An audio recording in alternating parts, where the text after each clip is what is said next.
Hello everyone, welcome to the channel. आइए start करते हैं अपना अगला वीडियो। ये आपका फोर्थ वीडियो रहेगा इतिहास का और इसमें 500 प्लस क्वेश्चन कराए जा रहे हैं। तो इस वीडियो को शुरू से लेकर के अंत तक जरूर देखेंगे। सत्यमेव जयते शब्द जो भारत के राज चिन्ह पर अंकित है, किस प्राचीन उपनिषद से लिया गया है? तो ये मुंडक उपनिषद से लिया गया है और इसका वर्णन कहाँ पे है? मुंडक उपनिषद का अथर्ववेद में। तो ये भी आप फैक्ट याद रखेंगे, अथर्ववेद में। अथर्ववेद में टूटी हुई नाव जो है यज्ञ को कहा गया है। तो ये पूछा जा सकता है। यज्ञ की तुलना टूटी हुई नाव से की गई है जिस पर भरोसा नहीं किया जा सकता। और कठोपनिषद यहाँ पर दिया गया है, इसमें यम और नचिकेता के बीच संवाद का वर्णन मिलता है। महात्मा गांधी ने अपने पूरे जीवन में भारतीय राष्ट्रीय कांग्रेस के किस एकमात्र अधिवेशन की अध्यक्षता की थी? तो यह था बेलगाम का अधिवेशन 1924 में। इसकी विशेषता ये रहती है कि इस अधिवेशन में मुस्लिम और कांग्रेस दोनों के पास फिर से झगड़ा हो जाता है और दोनों अलग हो जाते हैं। ये 1907 में एक बार अलग हुए थे, दोबारा 1924 में अलग हो जाते हैं। 1916 में लखनऊ जो पैक्ट होता था है, लखनऊ का अधिवेशन, जिसमें एमजी मजूमदार ने इसकी अध्यक्षता की थी। तो वहां पर भी इनको दोनों को मुस्लिम लीग और कांग्रेस का समझौता कराया जाता है। बाद में बेलगांव अधिवेशन में दोबारा फिर से ये अलग हो जाते हैं। भारत में सिविल सेवा का जनक, father of civil services in India, किस ब्रिटिश गवर्नर जनरल को माना जाता है? तो ये थे लॉर्ड कॉर्नवालिस। सी पार्ट यहाँ पर करेक्ट हो जाएगा। इनका कार्यकाल रहता है 1786 से 1793 के बीच में। इन्होंने भारतीय सिविल सेवा और पुलिस व्यवस्था का इन्हें जनक माना जाता है। इन्होंने भ्रष्टाचार को खत्म करने के लिए अधिकारियों के वेतन में भारी वृद्धि की और उनके व्यक्तिगत व्यापार पर प्रतिबंध लगा दिया था। साथ ही साथ इन्होंने संहिताबद्ध करके कॉर्नवालिस कोड जो 1793 में लागू किया, जो शक्तियों के पृथक्करण के सिद्धांत पर आधारित था। तो यह भी आपसे पूछा जा सकता है। प्राचीन भारत के प्रसिद्ध चिकित्सक चरक किस शासक के दरबार की शोभा बढ़ाते थे? तो ये कनिष्क के दरबार में थे। सी पार्ट यहाँ पर राइट हो जाएगा। चरक को आयुर्वेद का जनक कहा जाता है और इन्होंने चिकित्सा शास्त्र पर एक महान ग्रंथ चरक संहिता की रचना की थी, जिसमें इन्होंने बीमारियों के कारण और उनके उपचार के आयुर्वेद तरीकों का विस्तार पूर्वक वर्णन किया है। मध्यकालीन भारत में गोमती नदी के तट पर स्थित जौनपुर शहर की स्थापना किसने की थी? तो ये स्थापना की थी फिरोज शाह तुगलक ने, यानी एफएसटी ने, फिरोज शाह तुगलक। और इन्होंने किसकी याद में? मोहम्मद बिन तुगलक, ये इनके चचेरे भाई थे, इनकी याद में ये शहर बसाया था। इनका जो मूल नाम रहता है, असली नाम जौना खां, और इन्होंने ये गोमती नदी के तट पर स्थापना की थी। बाद में जौनपुर जो सरकी राजवंश के अधीन शिक्षा और कला का इतना बड़ा केंद्र बन गया कि इसे पूरब का सिराज कहा जाने लगा। मराठा साम्राज्य के संस्थापक छत्रपति शिवाजी महाराज का 1674 ईस्वी में राज्याभिषेक कहाँ हुआ था? तो ये रायगढ़ हो जाएगा। डी पार्ट आपका राइट हो जाएगा। 6 जून 1674 को छत्रपति साहू जी महाराज का रायगढ़ में पूरे वैदिक रीति रिवाज के साथ राज्याभिषेक किया गया था। इसमें काशी के पंडित गंगा भट्ट द्वारा ये संपन्न कराया गया और इसी अवसर पर शिवाजी महाराज ने छत्रपति की उपाधि धारण की थी। प्रसिद्ध संस्कृत काव्य गीत गोविंद के रचयिता जयदेव किस सेन शासक के दरबारी कवि थे? तो ये थे लक्ष्मण सेन। बी पार्ट आपका राइट हो जाएगा। बंगाल के सेन वंश के प्रतापी राजा थे, ये अंतिम प्रतापी राजा थे। 12वीं शताब्दी के महान संस्कृत कवि जो थे जयदेव, इन्होंने ये इन्हीं के दरबार में निवास करते थे और इन्होंने गीत गोविंद की रचना की थी, जिसमें भगवान कृष्ण और राधा के प्रेम और रास लीला का अत्यंत मधुर और काव्यात्मक वर्णन है।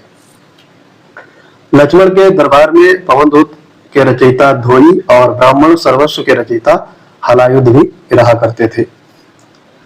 13 अप्रैल 1919 को जलियांवाला बाग हत्याकांड हुआ। उस समय भारत का वायसराय कौन था? तो उस समय वायसराय थे लॉर्ड चैनफोर्ड। सी पार्ट आपका करेक्ट हो जाएगा। ये कार्यभार संभालते हैं 1916 से लेकर के 1921 के बीच में। तो इनके कार्यकाल में घटित होने वाली घटनाएं हैं जैसे कि असहयोग आंदोलन और खिलाफत आंदोलन की भी शुरुआत इन्हीं के कार्यकाल में 1920 में हुई थी।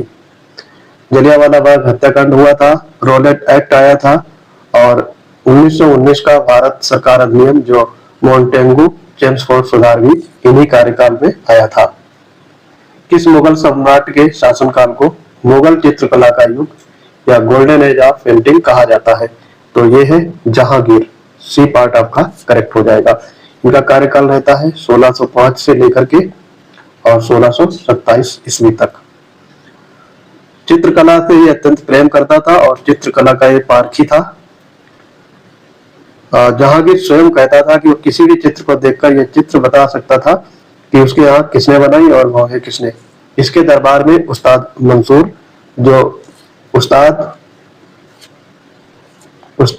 जो मंसूर था, मंसूर ये पक्षियों के चित्र बनाता था और अबुल हसन थे ये व्यक्तियों के चित्रकार थे।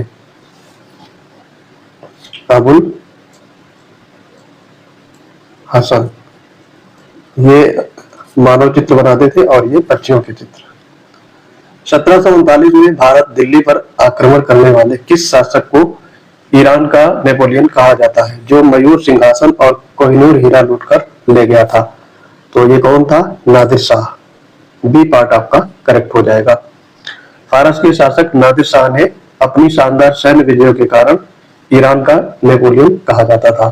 1739 में भारत में उस समय करनाल के युद्ध में मुगल सम्राट शाह जो था अब मुगल सम्राट मोहम्मद शाह, जिसे रंगीला कहा जाता है, इससे बुरी तरीके से पराजित किया था और दिल्ली में भयानक कत्लेआम मचाने के बाद वो अपने साथ शाहजहां का बनवाया हुआ प्रसिद्ध तख्त ताउस यानी मयूर सिंहासन और बेशकीमती कोहिनूर हीरा ईरान लूट करके चला गया था। 1947 में जब भारत को स्वतंत्रता प्राप्त हुई, उस ऐतिहासिक समय में भारतीय राष्ट्रीय कांग्रेस के अध्यक्ष कौन थे? तो ये पूछा गया है। तो ये अध्यक्ष थे जेबी कृपलानी, जीवत राम भगवान दास कृपलानी। सी पार्ट यहाँ पर करेक्ट हो जाएगा। ये 15 अगस्त 1947 को जब भारत स्वतंत्र हो गया था, उस समय ये जेबी कृपलानी अध्यक्ष थे और 1946 के मेरठ अधिवेशन में इन्हें चुना गया था, जो नवंबर 1947 तक इस पद पर बने रहे। इसके बाद डॉक्टर राजेंद्र प्रसाद को अध्यक्ष बनाया गया। प्राचीन भारतीय साहित्य की विश्व प्रसिद्ध पुस्तक पंचतंत्र के रचयिता कौन है?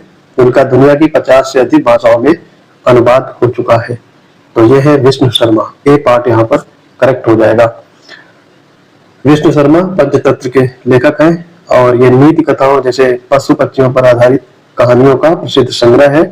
बाइबिल के बाद दुनिया में सबसे ज्यादा अनुवादित होने वाली ये दूसरी पुस्तक मानी जाती है। इसका अरबी अनुवाद था कलीला व दिमना और फारसी अनुवाद कराया गया अनवर ए सुहैली। और नारायण पंडित ने यहाँ पर जो नाम दिया गया है, इन्होंने हितोपदेश की रचना की है। इन्होंने हितोपदेश की रचना की थी। 1875 में अलीगढ़ में मोहम्मदन एंग्लो ओरिएंटल कॉलेज जो 1920 में अलीगढ़ मुस्लिम विश्वविद्यालय बना की स्थापना किसने की थी? तो स्थापना की थी sir Syed Ahmad Khan. B part यहाँ पर करेक्ट हो जाएगा। सर सैयद अहमद खान ने अलीगढ़ आंदोलन चलाया था और 1875 में मोहम्मद एंग्लो ओरिएंटल कॉलेज की स्थापना की। बाद में ये अलीगढ़ मुस्लिम यूनिवर्सिटी बन जाता है और इन्होंने तहजीब उल अखलाक नामक एक पत्रिका भी निकाली थी। सिंधु घाटी सभ्यता के किस पुरातात्विक स्थल से पक्की मिट्टी से बना हुआ हल प्राप्त हुआ है? तो टेराकोटा मॉडल ऑफ प्लो प्राप्त हुआ है। तो ये कौन सा है जगह? बनवाली या बनावली इसे कहा जाता है। ए पार्ट राइट हो जाएगा। ये हरियाणा के फतेहाबाद जिले में है। फतेहाबाद जिले में सरस्वती नदी के सूखे हुए मार्ग पर स्थित है और इसकी खोज की थी 1973 में आर.एस. विस्ट ने। भी आप ध्यान रखेंगे, आर.एस. विस्ट ने इसकी खोज की थी और यहाँ से मिट्टी का बना हुआ खिलौना हल और अच्छी किस्म के जौ के दाने भारी मात्रा में प्राप्त हुए थे। सम्राट अशोक के किस शिलालेख में कलिंग युद्ध के भयंकर रक्तपात का वर्णन किया गया है और अशोक के हृदय परिवर्तन की बात कही गई है। तो ये 13वां शिलालेख है, डी पार्ट आपका करेक्ट हो जाएगा। सम्राट अशोक ने 14 बृहद शिलालेखों में सबसे बड़ा और महत्वपूर्ण 13वां शिलालेख है, जिसमें कलिंग युद्ध जो 261 बीसी में हुआ था उसका विस्तृत वर्णन मिलता है। इसमें 1 लाख लोग मारे गए थे और 1.5 लाख बंदी बना लिए गए थे और इसी में अशोक के समकालीन 5 यवन यानी ग्रीक राजाओं का भी उल्लेख किया गया है। भारत में British Indian civil service ICS की परीक्षा पास करने वाले प्रथम भारतीय आपसे पूछा गया है, तो थे सत्येंद्रनाथ टैगोर। बी पार्ट यहाँ पर करेक्ट हो जाएगा। तो ये रविंद्रनाथ टैगोर के बड़े भाई थे और इन्होंने 1863 में लंदन जाकर इंडियन सिविल सर्विसेज की कठिन परीक्षा पास करने वाले पहले भारतीय बन गए। उस समय इस परीक्षा में बैठने की जो अधिकतम आयु थी वो बहुत कम होती थी और परीक्षा अंग्रेजी माध्यम से लंदन में ही होती थी। सुरेंद्रनाथ बनर्जी भी इस परीक्षा में सफल हुए थे। कब? 1869 में, लेकिन उन्हें मामूली तकनीकी आधार पर अयोग्य घोषित कर दिया गया था। दिल्ली के प्रसिद्ध लाल किले और जामा मस्जिद का निर्माण किस मुगल सम्राट ने करवाया था? तो ये थे शाहजहां। सी पार्ट यहाँ पर करेक्ट हो जाएगा। शाहजहां ने अपनी राजधानी आगरा से दिल्ली स्थानांतरित किया था 1638 में और इन्होंने लाल बलुआ पत्थर से रेड फोर्ट यानी लाल किले का निर्माण कराया और ठीक सामने भारत की सबसे बड़ी मस्जिद जामा मस्जिद का निर्माण भी इन्होंने ही करवाया था। और जो लाल किले के अंदर स्थित एक झील है, यह मोती मस्जिद है, तो उसका निर्माण औरंगजेब ने कराया था। तो ये एक्स्ट्रा फैक्ट याद रखना है। प्रसिद्ध पुस्तक डिस्कवरी ऑफ इंडिया भारत की खोज अहमदनगर किले की जेल में बंदी जीवन के दौरान किसने लिखी थी? तो ये थे पंडित जवाहरलाल नेहरू। डी पार्ट आपका करेक्ट हो जाएगा। ये 1942 के भारत छोड़ो आंदोलन के समय ब्रिटिश सरकार द्वारा गिरफ्तार करके अहमदनगर किले की जेल में इनको डाल दिया जाता है और 1944 में इसी जेल में अपने 5 महीने के 1944 में इसी जेल में अपने 5 महीने के एकांतिक कारावास के दौरान द डिस्कवरी ऑफ इंडिया लिखी, जिसमें प्राचीन काल से लेकर ब्रिटिश काल तक के भारत के गौरवशाली इतिहास, दर्शन और संस्कृति का शानदार चित्रण किया गया है। तुंगभद्रा नदी के तट पर स्थित हम्पी के खंडार किस प्राचीन और महान साम्राज्य की राजधानी का प्रतिनिधित्व करते हैं? तो ये विजयनगर साम्राज्य होता है, ये कर्नाटक में है और हम्पी नदी, हम्पी शहर है 14वीं शताब्दी में हरिहर और बुक्का नामक तो शासक थे। 1336 में इन्होंने विजयनगर एम्पायर की स्थापना की थी। उसके बाद में क्या होता है? 1565 में तालीकोटा का युद्ध होता है और उसमें इस साम्राज्य को बुरी तरीके से नष्ट कर दिया जाता है। ये खंडार हो जाता है और इसे यूनेस्को की विश्व धरोहर सूची में भी शामिल किया गया है। भारत के 50 रुपए के नए नोट पर भी हम्पी का चित्र अंकित है। 1913 में अमेरिका के सैन फ्रांसिस्को में स्थापित गदर पार्टी का मुख्यालय किस नाम से जाना जाता था? तो ये जाना जाता था युगांतर आश्रम। सी पार्ट राइट हो जाएगा। ये लाला हरदयाल और सोहन सिंह भाकना इन्होंने इनके नेतृत्व में 1913 में सैन फ्रांसिस्को यानी अमेरिका में गदर पार्टी की स्थापना की गई थी। इस पार्टी का मुख्यालय सैन फ्रांसिस्को में ही स्थित था, जिसे युगांतर आश्रम के नाम से जाना जाता है। यहीं से इन्होंने अपने प्रसिद्ध साप्ताहिक पत्र गदर की शुरुआत की गई थी, जो उर्दू में और फिर गुरुमुखी लिपि में छपता था। 1883 में प्रसिद्ध एल्बर्ट विल विवाद किस वायसराय के कार्यकाल में हुआ था? तो काफी इजी है, ये lord Ripon. B part correct हो जाएगा। जिस इनका उद्देश्य था, जो इस बिल का उद्देश्य था, भारतीय न्यायाधीशों को जो यूरोपीय यानी अंग्रेज है अपराधियों के मुकदमों की सुनवाई करने का अधिकार देना था। इसका में इस समय जैसे उस समय भारत में रह रहे अंग्रेजों ने कड़ा और नस्लवादी विरोध किया था, जिसे श्वेत विद्रोह के नाम से भी जाना जाता है। अंततः अंग्रेजों के दबाव में लॉर्ड रिपन को इस बिल में संशोधन करना पड़ा और इसी निराशा के कारण रिपन ने अपने कार्यकाल से पहले ही इस्तीफा दे दिया था।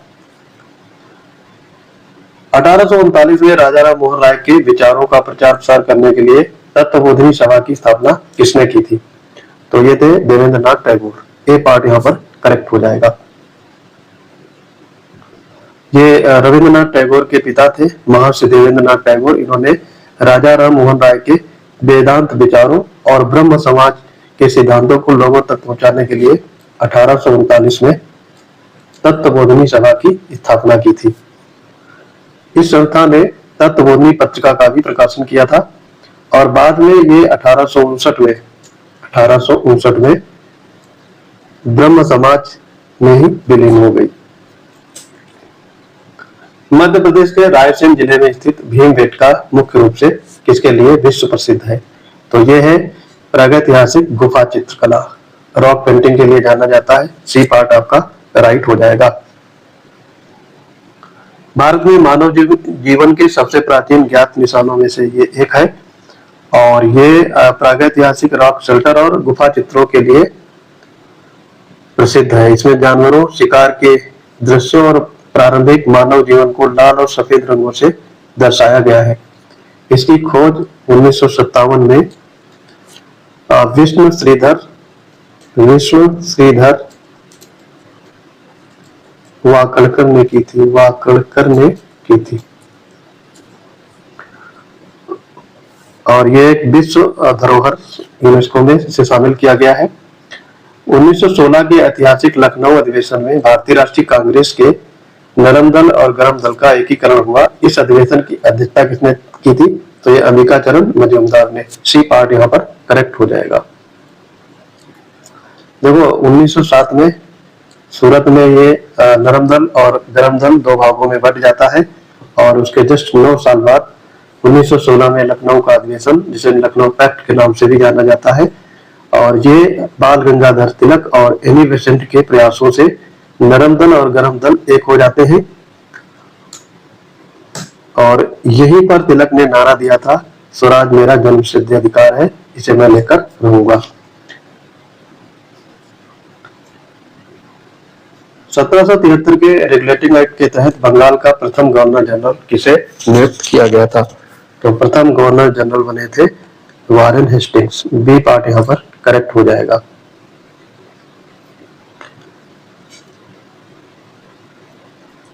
बंगाल के गवर्नर को अब बंगाल का गवर्नर जनरल कहा जाने लगा था इस समय, और बंबई और मद्रास प्रेसिडेंसी को इसके अधीन कर दिया गया था और इसका सबसे पहले लाभ उठाया था वारेन हेस्टिंग्स ने। देखो यहाँ पर कुछ ट्रिक्स हैं जो याद करनी है। बंगाल का प्रथम गवर्नर था रॉबर्ट क्लाइव और भारत का प्रथम governor general lord William Bentinck. Bengal का प्रथम गवर्नर जनरल वारेन हेस्टिंग्स, जो आपका एक क्वेश्चन में है, तो सारे फैक्ट आपको याद रखने हैं। 1761 में पानीपत का तृतीय युद्ध हुआ था। मराठों और किस अफगान शासक के बीच में लड़ा गया था? तो ये थे अहमद शाह अब्दाली। बी पार्ट आपका करेक्ट हो जाएगा। ये 14 जनवरी और 1761 में लड़ा गया था और इसका नेतृत्व मराठा साम्राज्य की ओर से सदाशिवराव ने किया था। सदाशिवराव भाऊ ने किया था और अफगान की तरफ से अहमद शाह अब्दाली के बीच। इसमें मराठों की भयानक हार हुई थी और इसमें उनके कई सेनापति मारे गए थे। सदाशिवराव भाऊ ये हार गया था और इस हार में ये तय नहीं किया कि भारत पर कौन राज करेगा, बल्कि ये तय कर दिया कि भारत पर मराठे राज नहीं करेंगे, जिससे अंग्रेजों के लिए रास्ता साफ हो गया था। 1932 ईस्वी में अछूतों के उत्थान के लिए अखिल भारतीय हरिजन सेवक संघ की स्थापना किसने की थी? तो इसके स्थापना की थी महात्मा गांधी ने। सी पार्ट आपका राइट हो गया। 1932 में पूना पैक्ट हुआ था, जिसमें महात्मा गांधी और भीमराव अंबेडकर ने अपना पूरा ध्यान छुआछूत मिटाने और दलितों के स्थान पर केंद्रित कर दिया था। बाद में महात्मा गांधी ने अखिल भारतीय हरिजन सेवक संघ की स्थापना की। इसके प्रथम अध्यक्ष थे उद्योगपति घनश्याम बिरला। गांधी जी ने हरिजन नामक एक साप्ताहिक पत्रिका का भी प्रकाशन किया था। प्रसिद्ध पुस्तक सत्यार्थ प्रकाश की रचना किस महान समाज सुधारक ने की थी? तो सत्यार्थ प्रकाश किसने लिखा था? स्वामी दयानंद सरस्वती। इनका मूल नाम था मूलशंकर और इन्होंने ये किताब लिखी थी 1875 में। इस पुस्तक में उन्होंने वैदिक धर्म के सिद्धांतों, एकेश्वरवाद का समर्थन, हिंदू धर्म में व्याप्त पाखंडों व कुरीतियों का कड़ा खंडन किया है और यह पुस्तक आर्य समाजियों का एक प्रमुख और प्रमाणिक ग्रंथ है।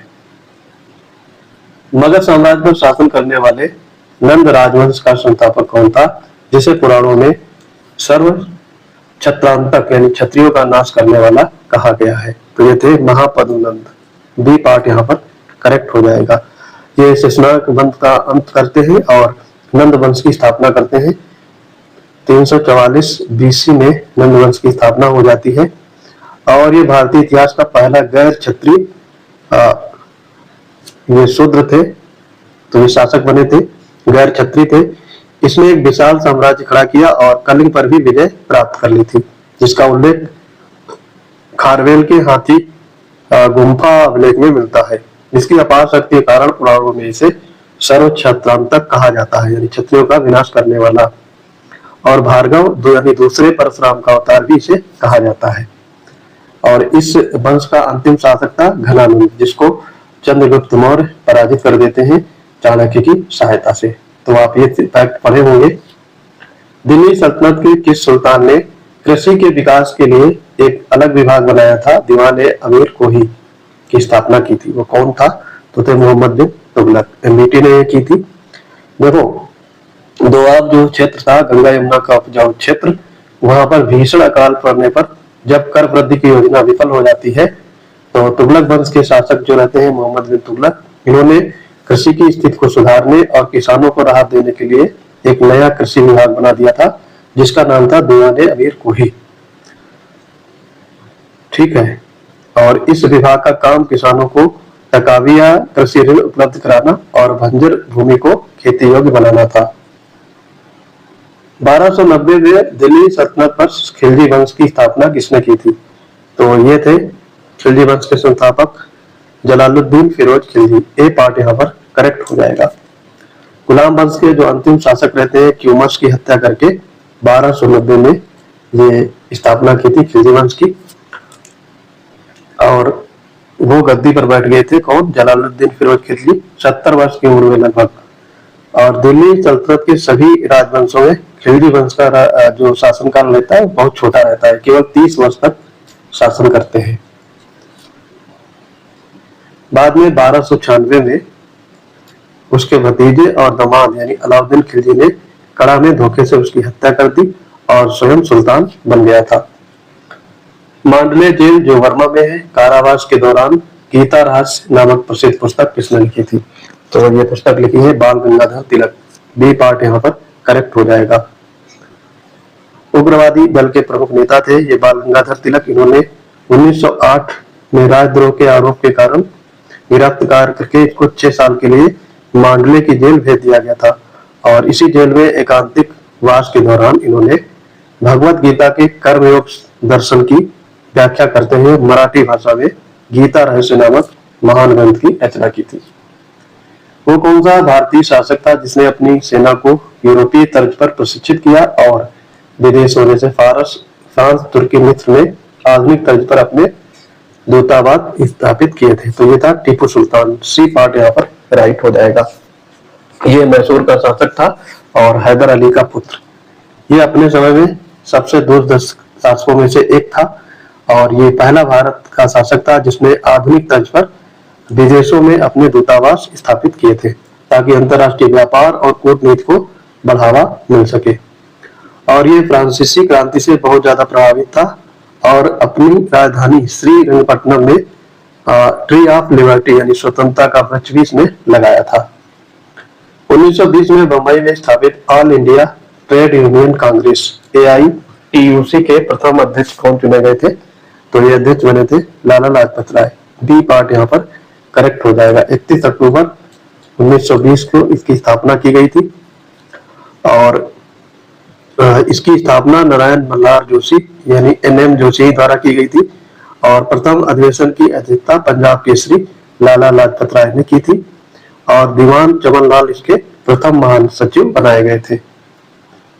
किस ब्रिटिश अधिनियम के द्वारा भारतीय प्रांतों में पहली बार द्वैध शासन यानी दायर की प्रणाली लागू की गई थी? तो ये था भारत सरकार अधिनियम 1919, जिसे मोंटेग्यू चेमफोर्ड सुधार भी कहा जाता है। इसके अंतर्गत प्रांतीय विषयों को दो भागों में बांटा गया। एक था आपका आरक्षित विषय पर और दूसरा था हस्तांतरित विषय। तो दो विषयों में ये बांट दिया गया था। इसमें आरक्षित विषय जैसे पुलिस, वित्त, जिन पर गवर्नर का सीधा नियंत्रण रहता था, और जो हस्तांतरित विषय थे ट्रांसफर्ड सब्जेक्ट जैसे शिक्षा, स्वास्थ्य, जो भारतीय मंत्रियों को दिए गए थे। भारतीय स्वतंत्रता संग्राम के दौरान विदेशों में भारत का तिरंगा फहराने वाली पहली महिला, जिन्हें भारतीय क्रांति की माता, mother of the Indian revolution कहा जाता है, तो ये थी मैडम बीकाजी कामा। सी पार्ट यहाँ पर करेक्ट हो जाएगा। ये पारसी समुदाय से ताल्लुक रखने वाली लेडी थी और इन्होंने 1907 में जर्मनी के स्टटगार्ट में भारतीय झंडे को फहराया था और इन्होंने विदेशों से रहकर भारत की आजादी के लिए लगातार संघर्ष कर रही थी और इसीलिए इन्हें सम्मानपूर्वक भारतीय क्रांति की जननी के रूप में कहा जाता है। सिंधु घाटी सभ्यता के किस पुरातात्विक स्थल से कांस्य की नर्तकी ब्रॉन्ज डांसिंग गर्ल की प्रसिद्ध मूर्ति प्राप्त हुई है? तो यह है मोहनजोदड़ो। डी पार्ट आपका करेक्ट हो जाएगा। ये 10.5 सेंटीमीटर की लंबी प्रतिमा है और ये मूर्ति लॉस्ट वैक्स तकनीक यानी मधुचिष्ट विधि का उपयोग करके बनाई गई और ये दर्शाती है कि हड़प्पावासी धातु विज्ञान यानी मेटलर्जी में भी कितने पारंगत थे। 1760 में लड़े गए किस निर्णायक युद्ध में अंग्रेजों ने फ्रांसीसियों को बुरी तरह से पराजित कर दिया था और उसका राजनीतिक प्रभुत्व हमेशा के लिए समाप्त कर दिया था? तो ये युद्ध था वानडिवास का युद्ध, बैटल ऑफ वानडिवास। सी पार्ट यहाँ पर करेक्ट हो जाएगा। 22 जनवरी 1760 को तमिलनाडु के वानडिवास में ब्रिटिश इंडिया कंपनी और फ्रांसीसी कंपनी के बीच में ये युद्ध लड़ा गया था और इस युद्ध में अंग्रेजी सेना का नेतृत्व सर आयर कूट ने किया था, जबकि फ्रांसीसी सेना का नेतृत्व कर रहे थे काउंट डी लाली। और इसमें अंग्रेजों की शानदार जीत हो जाती है और भारत पर पूरी तरह से अपना प्रभुत्व स्थापित कर लेते हैं। महाबलीपुरम तमिलनाडु के प्रसिद्ध सौर मंदिर या तटीय मंदिर जिसे कहा जाता है का निर्माण किस पल्लव शासक ने करवाया था? तो ये थे नरसिंह वर्मन द्वितीय, राज सिंह। सी पार्ट यहाँ पर राइट हो जाएगा। ये 8वीं शताब्दी में बनाया गया था और इसमें भगवान शिव और विष्णु दोनों को समर्पित किया गया है। ये मंदिर तटीय मंदिर या सौर मंदिर, ये द्रविड़ वास्तुकला के विकास में एक महत्वपूर्ण मील का पत्थर माना जाता है। कांचीपुरम का प्रसिद्ध कैलाश मंदिर भी इन्होंने ही बनवाया था। भारत के एक समुद्री मार्ग की खोज करने वाला और भारत में सबसे अंत में 1961 में गोवा से जाने वाले यूरोपीय कौन थे? तो सबसे पहले आए थे और सबसे बाद में गए थे पुर्तगाली। डी पार्ट यहाँ पर करेक्ट हो जाएगा। 1498 में इनका आगमन होता है और ये 1961 में भारत से जाते हैं। और ये जाते कब हैं? इन्होंने गोवा, दमन और दीप पर पुर्तगालियों का ही कब्जा था और अंततः भारतीय सेना ने इनको खदेड़ा था 1961 में ऑपरेशन विजय चला करके, जिसमें पुर्तगालियों को आत्मसमर्पण करने पर मजबूर कर दिया था और उन्हें भारत से हमेशा के लिए बाहर निकाल दिया। प्राचीन भारतीय साहित्य में उपनिषद मुख्य रूप से किस विषय पर आधारित पुस्तकें हैं? तो ये पुस्तकें हैं दर्शन पर आधारित। डी पार्ट आपका राइट हो जाएगा। टोटल उपनिषदों की संख्या कितनी है? 108। उपनिषद का शाब्दिक अर्थ होता है गुरु के समीप निष्ठा पूर्वक बैठना। ये मुख्य रूप से दर्शन शास्त्र पर आधारित पुस्तकें होती हैं, जिसमें आत्मा, परमात्मा, मोक्ष और ब्रह्मांड के गुण रहस्यों का दार्शनिक चिंतन किया गया है। 1613 में ब्रिटिश ईस्ट इंडिया कंपनी ने भारत में अपना पहला स्थायी कारखाना किस स्थान पर स्थापित किया था? तो ये था सूरत। बी पार्ट आपका करेक्ट हो जाएगा। कैप्टन विलियम हॉकिंस के प्रयासों और 1612 में एक युद्ध हुआ था, स्वाली का युद्ध। इसमें अंग्रेजों द्वारा पुर्तगालियों को हराने से मुगल सम्राट जहांगीर बहुत प्रभावित हुआ था। इसके परिणाम स्वरूप इसमें एक फरमान जारी कर देता है, जिसके तहत अंग्रेजों को गुजरात के सूरत में अपना पहला स्थायी कारखाना खोलने की अनुमति मिल जाती है। अंग्रेजों ने दक्षिण भारत में अपना पहला कारखाना खोला था, कहां पर? मसूलीपट्टनम में। मसूलीपट्टनम में। ये कब खुला था? 1611 में। दक्षिण भारत की बात हो रही है और ये आपका टोटल में खोला गया था स्थायी कारखाना 1612 में। प्राचीन काल में मगध के शासक बिंबिसार ने प्रसिद्ध राजवैद्य जीवक को किस राज्य की राजा की चिकित्सा के लिए भेजा गया था? तो ये राजा थे अवंती। बी पार्ट यहाँ पर राइट हो जाएगा। हड़प वंश के संस्थापक बिंबिसार ने अपने साम्राज्य के विस्तार के लिए वैवाहिक संबंधों और कूटनीति का सहारा लिया था। ये अवंती किसका नाम था? उज्जैन का। और वहां के जो राजा थे उनका नाम था चंड प्रदोत। ये पीलिया से पीड़ित थे, जॉइंटिस हो गया था इनको गंभीर रूप से, और मित्रता का हाथ बढ़ाते हुए बिंबिसार ने अपने सबसे काबिल राजवैद्य जीवक को उनकी चिकित्सा के लिए अवंती भेजा था। जीवक ने भगवान बुद्ध की भी चिकित्सा की थी। भारत का राष्ट्रगान जनगण मन पहली बार 27 दिसंबर 1911 को भारतीय राष्ट्रीय कांग्रेस के किस अधिवेशन में गाया गया था? तो ये गाया गया था कलकत्ता अधिवेशन। बी पार्ट आपका राइट हो जाएगा। ये मूल रूप से बंगाली भाषा में लिखा गया है जनगण मन, और कोलकाता अधिवेशन हुआ था 1911 में, और उसकी अध्यक्षता कर रहे थे पंडित विशन नारायणधर। तो ये भी याद रखेंगे, पूछा जा सकता है। विशन नारायणधर। 24 जनवरी 1950 को आधिकारिक रूप से भारत के राष्ट्रगान को नेशनल एंथम के रूप में अपनाया गया था। इसके गायन की जो अवधि है 52 सेकेंड। 1876 में कलकत्ता में इंडियन एसोसिएशन यानी भारत संघ की स्थापना किसने की थी? जो कांग्रेस की स्थापना से पूर्व सबसे महत्वपूर्ण राष्ट्रवादी संस्था बन गई थी। तो ये थे सुरेंद्र नाथ बनर्जी और आनंद मोहन बोस। बी पार्ट यहाँ पर करेक्ट हो जाएगा।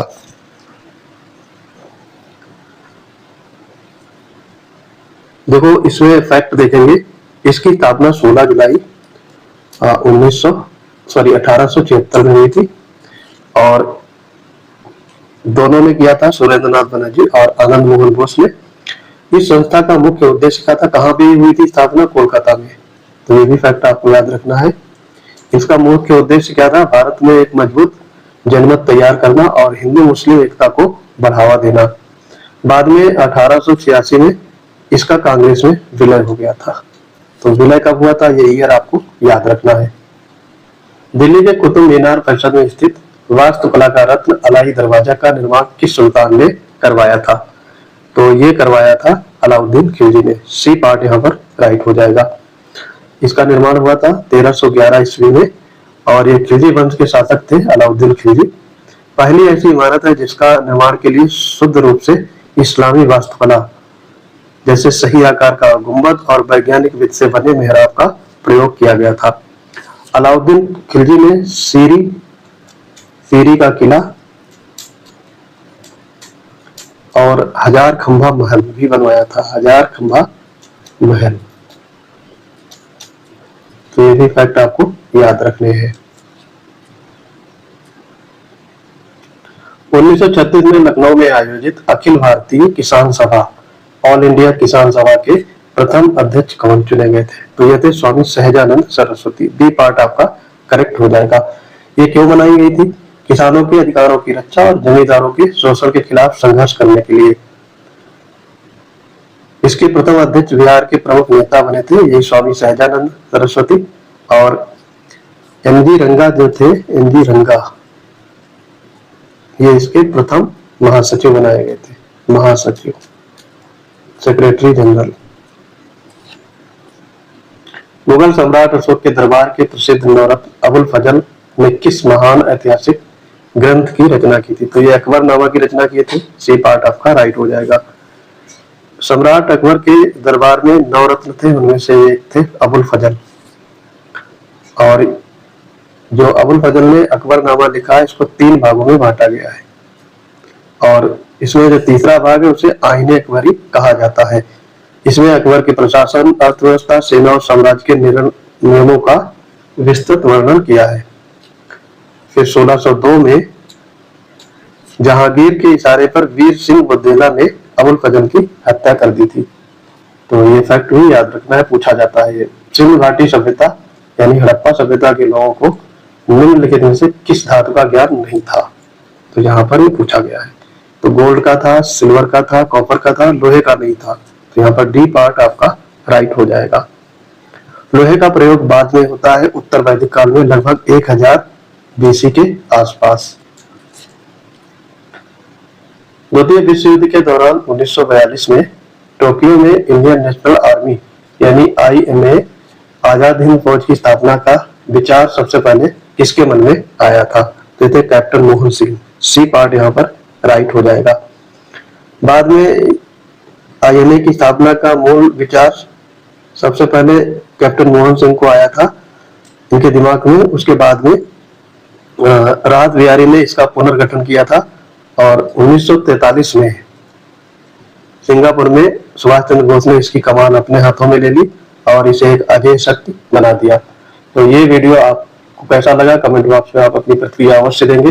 PCS 15 टेलीग्राम चैनल भी ज्वाइन करेंगे। यहाँ पर आपको यूपी PCS प्रीलिम्स और मेंस, RO प्रीलिम्स और मेंस के बैच अवेल है। तो ये एक्टिव है अभी, इनको ज्वाइन करने के लिए आप ये टेलीग्राम चैनल अवश्य ज्वाइन कर लेंगे। इसके अलावा यहाँ पर डेली करंट अफेयर और डेली क्विज कंडक्ट कराई जाती है। तो मिलते हैं अपने अगले इंपॉर्टेंट वीडियो के साथ, तब तक के लिए पढ़ते रहिए। जय हिंद।